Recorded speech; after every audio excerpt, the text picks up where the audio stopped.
right. Asia from the 1800s to 1914. So basically the onset of the First World War. We will be covering South Asia, which is pretty much India at this time. Southeast Asia, which would be like Vietnam, Cambodia, stuff like that. Um, I guess the Philippines as well, but we're going to kind of reserve the Philippines for the United States foreign policy. And East Asia, which is what, China, Japan, Korea, stuff like that. All right. Well, first, what we're going to cover is British India. We'd also call that, if you will, the British Raj. Raj being a Hindu word for rule. So oftentimes you'll hear it being called the British Raj, even though your book really doesn't call it that. Um, but yeah, that's what we call it. All right, so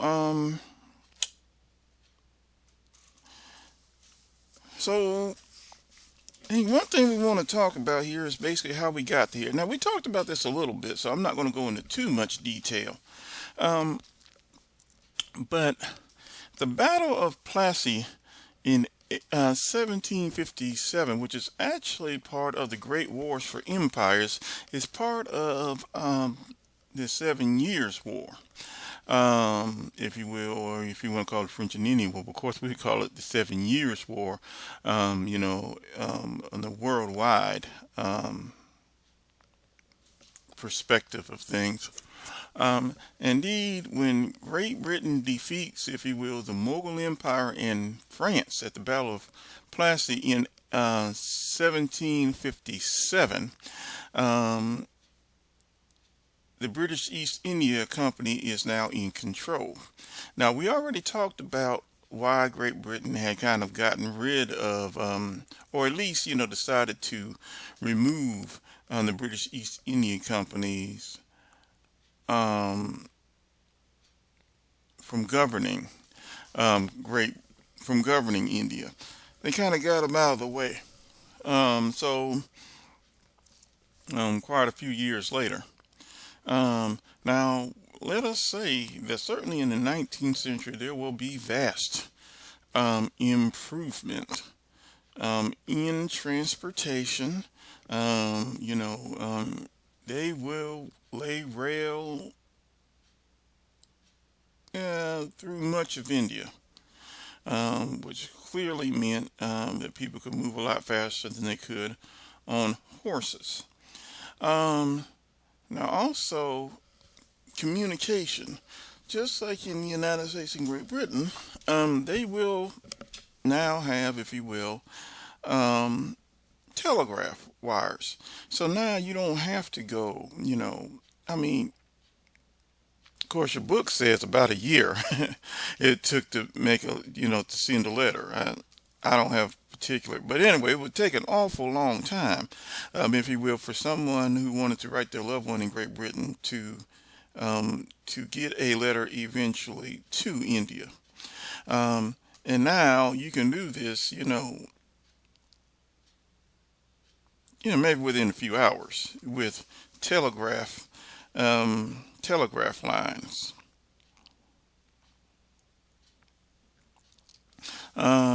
We also know that the British tended to work with the upper crust of society. So these would be local princes, for example, um, other leaders. They oftentimes worked with religious leaders, and obviously the two that I guess we need to keep them. Well, I guess you have to keep them all in mind, but certainly. Islam and, if you will, Hinduism. There's other religions to keep in mind too. Obviously, the Sikh religion comes to mind, and among others. But at any rate, they try to cooperate with religious leaders as well. They didn't want to upset the apple cart too much. British Raj, British India, as you can tell. It would also include Pakistan and so on and so forth. Um, Now, something that we've got to keep in mind is although much of what we're going to be talking about you may get the impression that India was um, ruled by a bunch of, racist, white supremacists, um, paternalistic, if you will, Englishmen and Brits, and that some of that is true. Um, but it's also important to keep in mind a number, if you will, of important pieces of reform that the British do bring into India. One of them was banning sati. That was the practice of basically when your husband was dead, you know, you were supposed to, as custom, put yourself on you were supposed to burn yourself on a funeral party. You're supposed to burn yourself. You're supposed to basically go with him in spirit, I suppose, and kill yourself on a fire. That was sati. Well, Great Britain by 1829 basically said, no way on earth are we going to allow this. Now, that is not to say that people didn't break the law from time to time, but at any rate, they certainly weren't going to stand idly by and allow this to happen. And so they banned it in 1859. Infanticide, where basically if you had a child you didn't want, and generally, disproportionately, that usually was a girl, you know, and you had a newborn that was a girl, you could kill the child. Well, they made that illegal. Um, they said that, hey, instead of burning yourself, why don't you allow these widows to get married, to remarry? So they, certainly allowed for the legalization of widows getting remarried. Um, Man, here's a big one. I mean, they're all big. They're all huge. Oh, well, hang on a second. One more. By 1833, the British Empire had illegalized slavery throughout the empire, and certainly they illegalized slavery in India as well. Now, that is a huge one. That's a huge one, too. That's very large. And that's just larger than the one I'm about to talk about. But boy, I got to tell you, people had a problem with this for a long time, and that is basically the thuggies. You also may see them as staggies. It's oftentimes romanized in that way too. Um, we may well have talked about this, um, but the thuggies were basically a secret society. This was passed from father to son, from father to son, from father. I mean, for generations. Who knows how long this has been around? But basically, the Thuggies had an interesting interpretation of the goddess Kali. Um, K A K. I'm sorry, Khali. Kali. And basically, their interpretation of Kali was, because Kali had a very destructive feature. She was actually a complicated goddess, um, but among her features was passion and destructiveness. And so every October they felt, empowered by Kali to go around robbing people. They would rob them and kill them. They would basically just murder people. Um, and this would happen for whatever reason. Every October, this would happen. And before the British had come into India, this was happening. This had been happening for generations. Folks just walk around. Next, you know, they would just walk around and just straight up murder folks and take their money out of religious duty. Well, The British got rid of that. Um, Now, do understand that there, instead of Indians speaking up for Indians, pretty much, um, Parliament. But I'm not talking about in New Delhi or anything like that. I'm talking about Parliament in London was basically ruling over um, the Indians. Certainly, by the time you get to the 19th century, this is definitely the case. Um, you got what Lord Cornwallis, for example, would be doing this a little later, but royal governors and things of that nature. Um, but white civil servants, probably about at one time, what, 3,500 in number. Um, maybe a few thousand were ruling over what at this time India should be maxing out at about 300 million people. So not too far from where America is right now. It was the second largest country, group of people on Earth, next to the Chinese. Still are, but they're probably going to become number one here pretty soon. But at any rate, white Indians or whites from Great Britain came in to basically um, help to govern India. Um, Now, obviously, this is going to bring up a number of issues. Obviously, we're going to be talking about some level of white supremacy soon. But the fact that they had a huge task um, governing over, if you will, that many people, they're going to be the parliament's voices. Now, certainly as we get a little later into the 19th century, I understand that the monarchy is going to become more and more symbolic. So it is really parliament that's looking over India at this time through its civil servants. Okay, so um, what we're going to talk about now are the sepoys, and I believe we talked about the sepoys too, right? Sepoys were basically British trained Indian troops, Indian soldiers, and they were growing in numbers. Probably by about the year 1857, you probably are indeed. I believe I will stand by your book on this. You probably are indeed looking at about 200,000 people.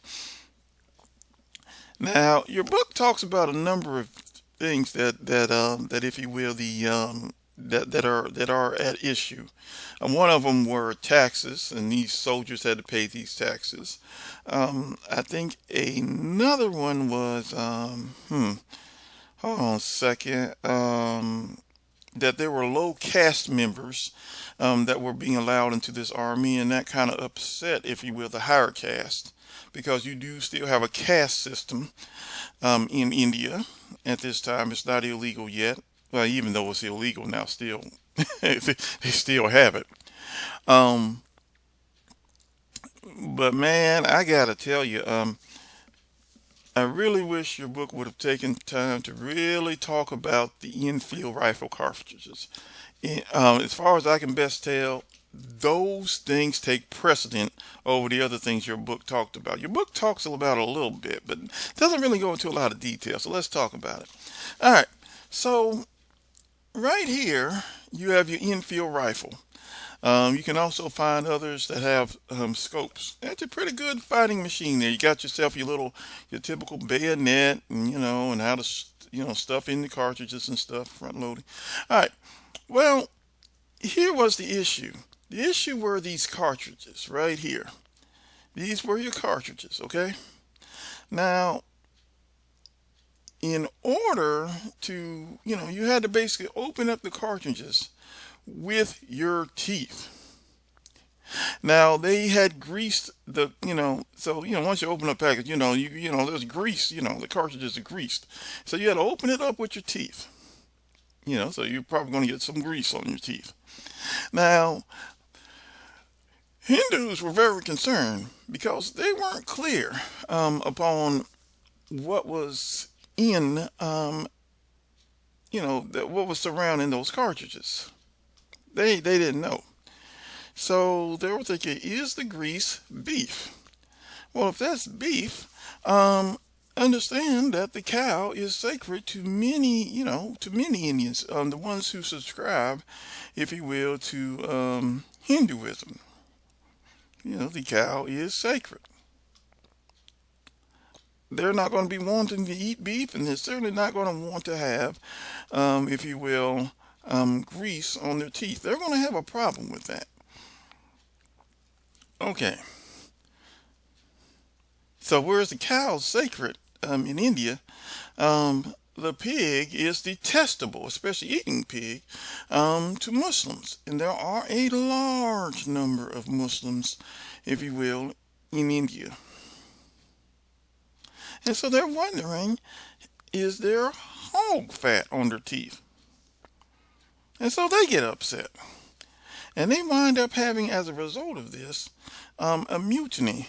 A mutiny that took about, I don't know, up until the next year to resolve.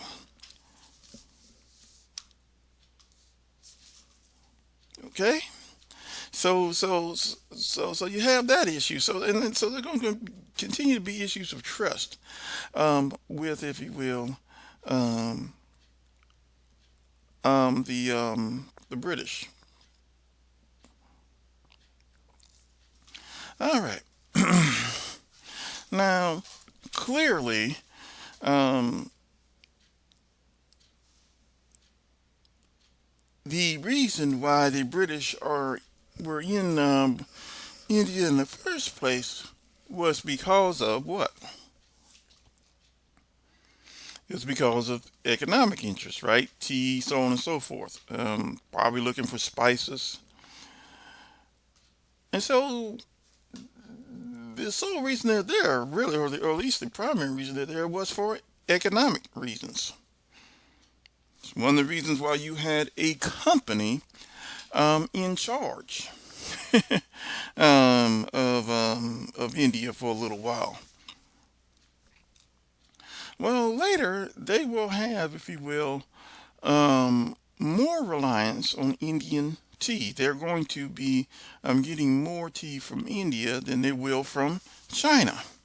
And so there's even more reliance on Indian tea, and India will be a key exporter of tea. Okay. Well, in addition to that, they will start having, more coffee plantations. And so they're going to be exporting a large amount of coffee to Great Britain and elsewhere. So you have that. Ever expanding interest. Now, in addition to that, keep in mind that Great Britain is depending upon, I suppose, the South for cotton. But, in order to keep the South honest, they are encouraging India to grow cotton. And of course, later on, they may even encourage Egypt to as well. But we're going to focus on India here. They're encouraging, if you will, India to grow cotton. And so now they're growing lots and lots of cotton. Now, keep in mind that even though Great Britain is getting lots and lots of cotton, raw cotton from Great Britain, excuse me, even though Great Britain is getting lots and lots of raw cotton from India, keep in mind also that the Indians are purchasing lots and lots of British cotton cloth that may have been made, may have been picked in the South, and they wind up making cotton cloth out of that southern cotton, or they may have, if you will, gotten a great deal of cotton from India. Well, India will be purchasing 40% of British cotton. So obviously you have what? Consumers, right? These Indians are not only producers, but they're also consumers. Now, they're also clearing a lot of forests. Now, this allows for, obviously, to have more cotton fields, to have more tea plantations or coffee plantations. But also what it will do, and it does provide for lumber too, by the way. But what it also does is, unfortunately, it deforests a good deal of Indian territory, Indian land. You know, what fauna, what animals were dependent upon these trees? You know, what do you do there? You know, anyway. Now, this does lead to more jobs. Indians who are obviously picking cotton, um, lumber industry, probably gathering salt from the mines, you name it. Obviously the railroads, you'll have a good number of Indians working in the railroads, setting down telegraph wire. So the economy is indeed expanding, and that is certainly and undoubtedly a good thing.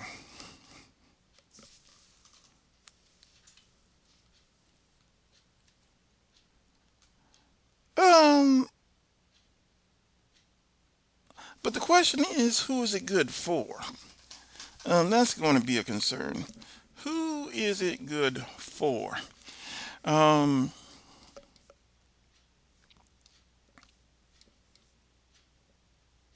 so the poor continue to be poor.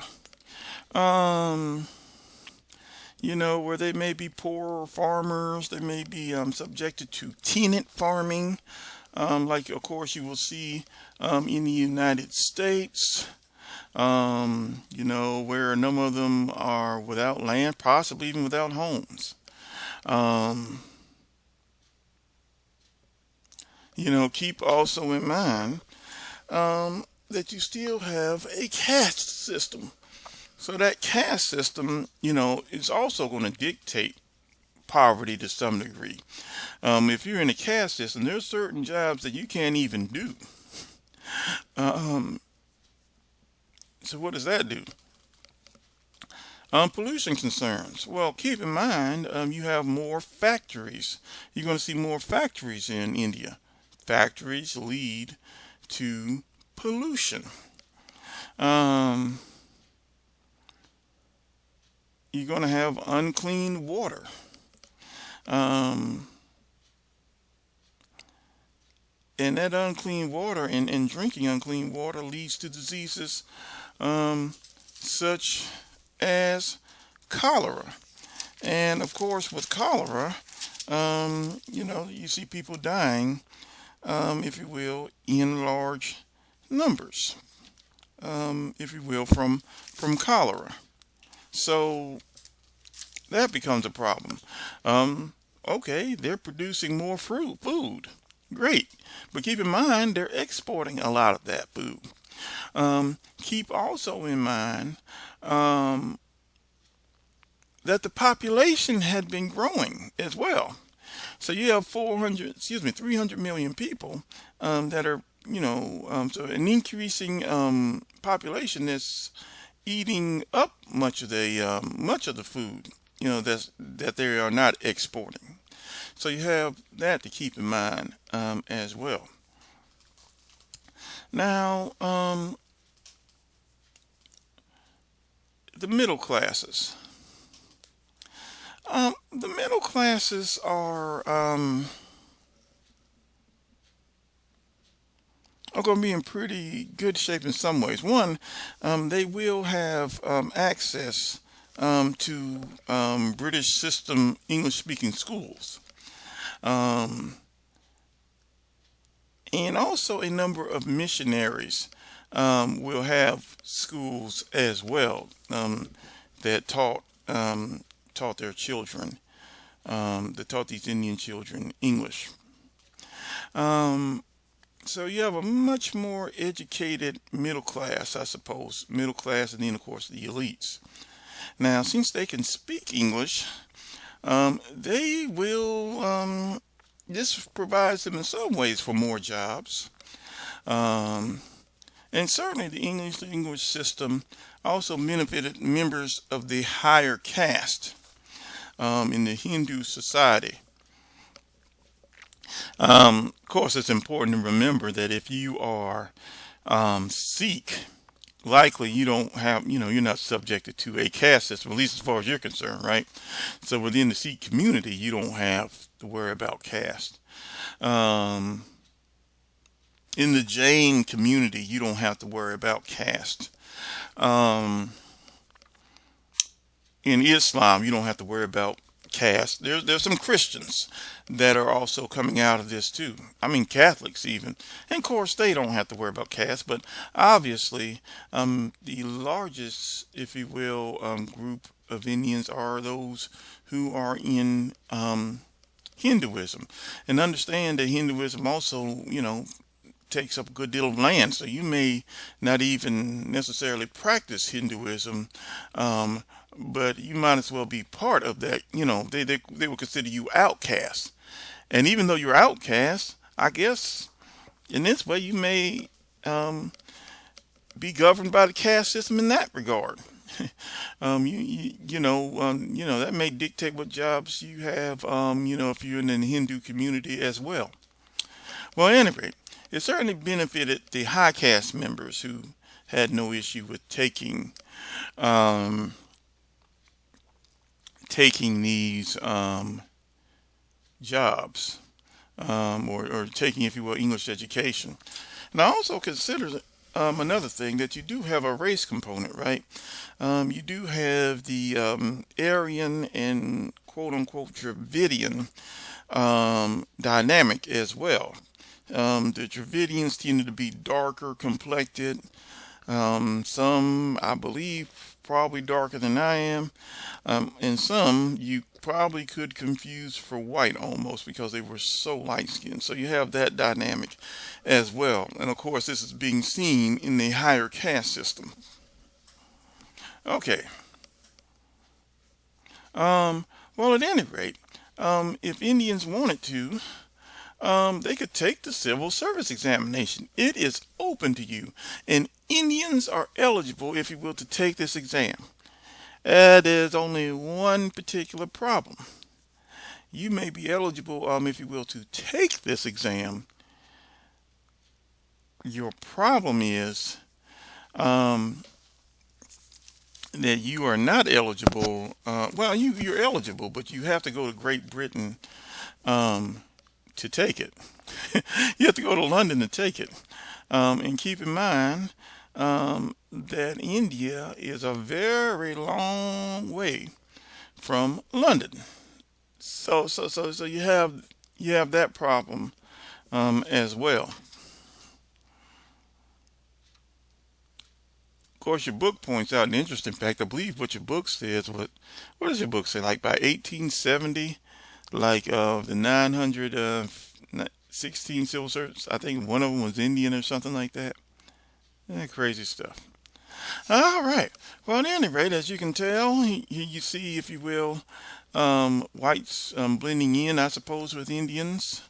Um, you see, if you will, um, a white person enjoying, if you will, British rickshaw, if you will, service. That's an interesting word, eh?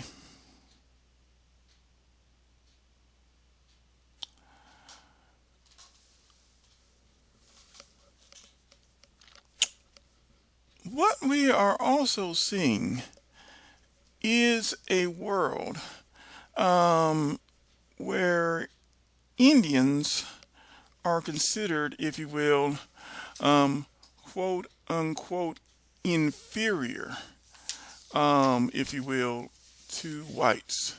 There are places that whites can go in India that Indians themselves cannot go to, cannot frequent, um, cannot enjoy. And it's because they're considered inferior, if you will, to whites. Um, Here's something this really applies to later, um, during the period of American foreign policy. But with that being said, I think it works for us now as well. Let's talk about Rudyard Kipling here. Rudyard Kipling was a Brit who was born in what is today Mumbai. Back then, it would have been known as Bombay, India. Um, he would be famous for stories such as Rikki Tikki Tavi, the mongoose. Probably even more famous for the story The Jungle Book. Um, and he wrote a poem that's a little bit later, but I believe it still works for us um, in regards to his views on minorities. And it was called The White Man's Burden. Take up the white man's burden, send forth the best ye breed. Go send your sons to exile to serve your captives' need, to wait in heavy hardness on fluttered folk and wild, your new caught sullen peoples, half devil and half child. Almost assuredly, Rudyard Kipling thought the same thing of Indians that he is going to say about the Filipinos. This idea of the white man's burden. And certainly we'll be talking about that later as we get into American foreign policy.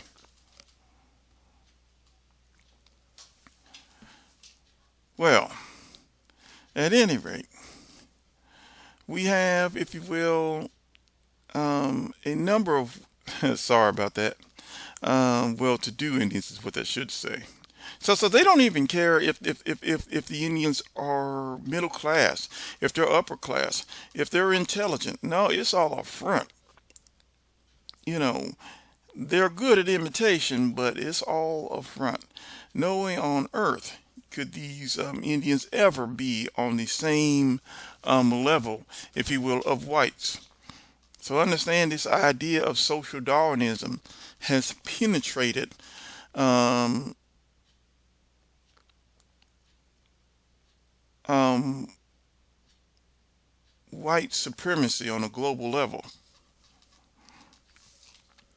Well, the poor and downtrodden are used to being excluded from things and expected. But the middle class, not so much, right? The upper class, no, we need to do something here. And so a number of disenchanted Indian elites will help to found, if you will, the Indian National Congress in 1885. And one of the things they wanted was more of a say in their government. I think some even wanting autonomy, which was, some level of independence within the empire without, you know, asking for it outright, although some of these people almost assuredly wanted that as well. They also called, excuse me, they also called, um, excuse me, oh boy, I didn't put them, I didn't put it here. Whoops. I know good and well they're here somewhere. Oh, here they are. Sorry. They also called um, for equality as well. I mean, especially since you live here in India, we would really like, some level of equal treatment.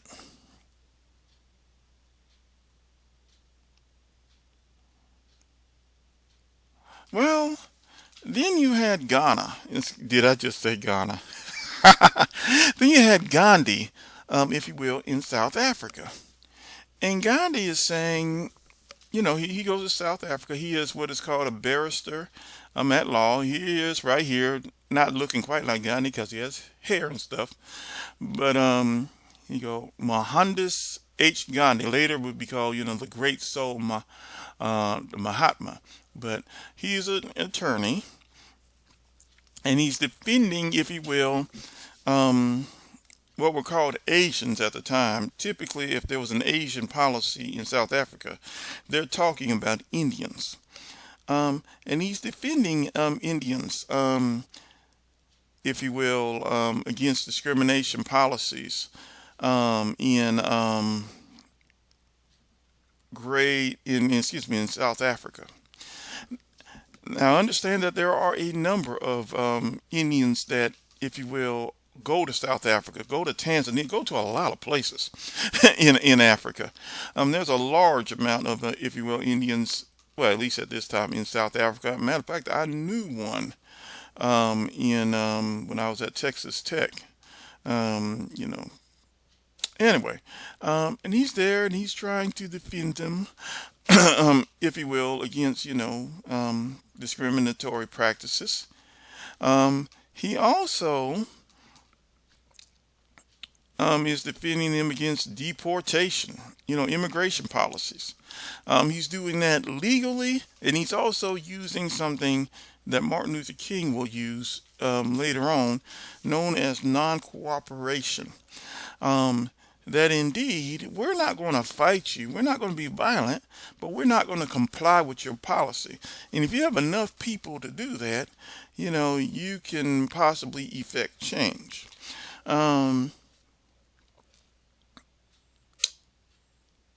This also leads, obviously, to the idea of civil disobedience.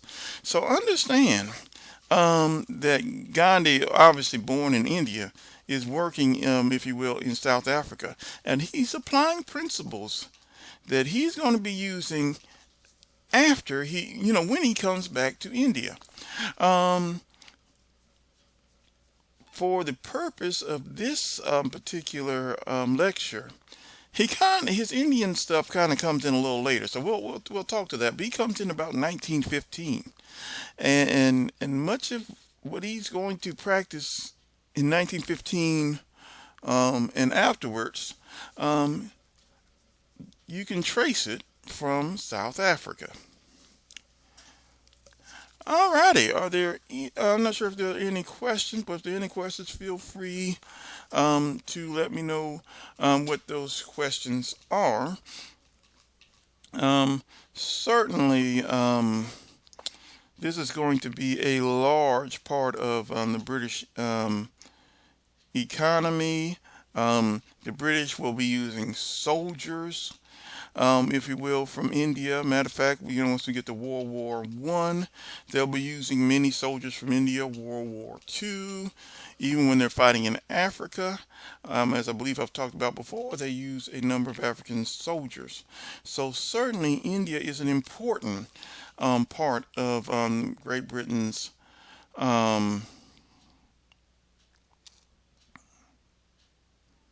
imperialism.